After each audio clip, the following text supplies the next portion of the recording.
mission here at Hannah's Home is to share the gospel of Jesus Christ to single pregnant women who are in crisis. And what we do is we bring them into a home environment. We have a culture here that each woman feels loved and cared for as an individual and belongs. And we teach her the things that she needs to know in order to heal from the things that have broken her. We get her ready to be a mom and teach her, everything that she needs to know to be successful in parenting.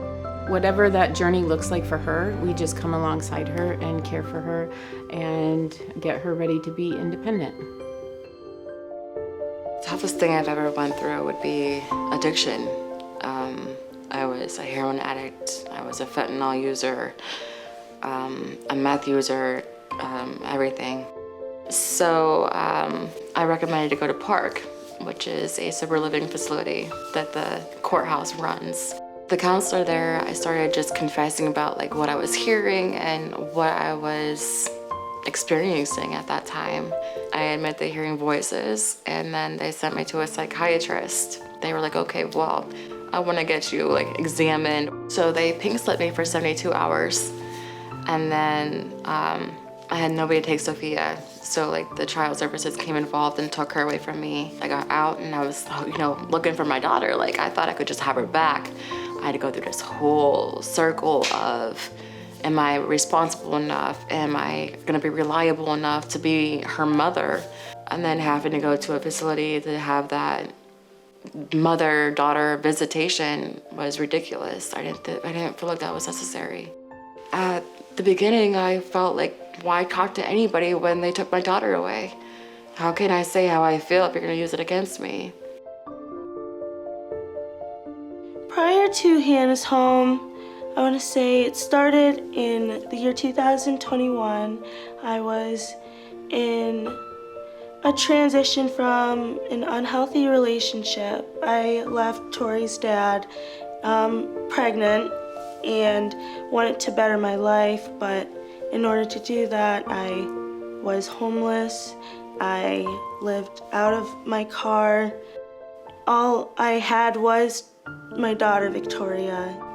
I was always someone who was hurt, or it was really hard, and all because I didn't know my worth. Before I got here, I was losing faith. I didn't believe in anything, really. I was starting to disbelieve.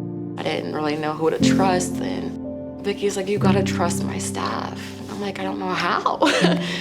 The day that I met Anna, she was a very broken young woman and very afraid and not much hope for what her future would look like, even just not being able to sleep in her own room. To watching her learn to do everyday normal tasks and start following through with a case plan that she needed to have Nevaeh and earn Sophia back the same week, and walking with her through not learning to parent one newborn but two children, a newborn and a 1-year-old at the same time.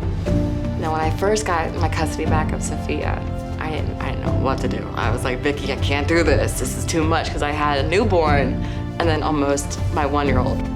I was just like, I can't do this. She's like, you can, and you will. If I didn't have that, getting stuck into my head, I don't know what I would do right now. Every day is a new day. Every day is recovery.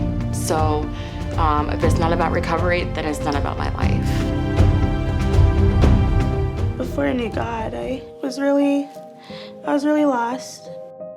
When I came here, I just felt immediately loved, and no matter what mistakes I did that brought me to that situation, they welcomed me with open arms. When Crystal first moved in, she was extremely scared.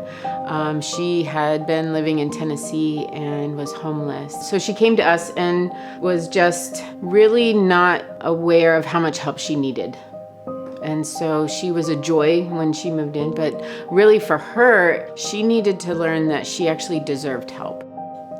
I felt that I didn't deserve it because there's women who actually need help. And I said that to someone here, and they said, well, you were hurt. You were you've went through trauma in relationships, you've been hurt, abandoned. What makes you any different? Hearing them say that, it put hope and faith in my heart that I can do this. I've been forgiven and found and given a second chance. We want to teach them that they belong, that they have an identity in who they are and a purpose, and then we want to help them discover that. We work on very practical things such as life skills, cooking and laundry and cleaning, as well as financial education so that they learn to handle their money. They teach us so many things. Bright Courses, it's like a parenting class, and it tells you everything you need to know to grow with your child. We also offer spiritual care as far as Bible study and daily devotions, and we get them included in churches. Just everyone who contributes to Hannah's Home, it's outstanding. It's actually incredible. Well, our staffing is our biggest resource. Staff and volunteers, that's how we do what we do. It's really phenomenal, and I can say all this, and someone else will be like me and say, I don't believe it. But it's true, it really is. And I wouldn't have ever saw myself in this position I am right now if it wasn't for Hannah's Home. Being here, I can't give up. Like, there's something. I'm not here just to be here. So our Baby Bottle campaign is our largest fundraiser of the year. We just ask that each person take home a baby bottle, fill it up with coins or cash or even check, and bring it back. And that is how we provide absolutely everything that we do for these women and babies. All I can think is, wow, I've come so far. As soon as I came here, I've done better for my life and for my daughter. So we're expanding our program. We're dividing it into 2 phases. Phase 1, which is our traditional residential living community space. And we're converting the upstairs of the home into 4 apartments where they will be able to move still in the safe space of this home, but it will incorporate a little bit more independent living. The daycare was just a dream, but when COVID hit and things shut down, as things began to open back up and our moms went back to work, that dream started to become a reality because we wanted to choose for our babies to be safe and healthy and to be able to keep them in the home. If I didn't have daycare, I wouldn't have been able to start school again. I wouldn't have been nearly able to work.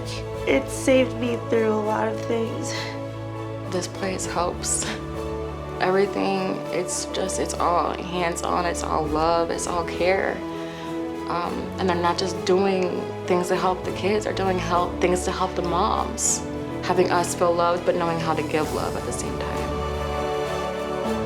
Keep trying. We are so strong as mothers. Not everyone can do what we do. I thought I was never gonna get out of that hole, and I'm on a mountain. I'm standing on a mountain, and by the grace of God, keep praying, because He will answer you.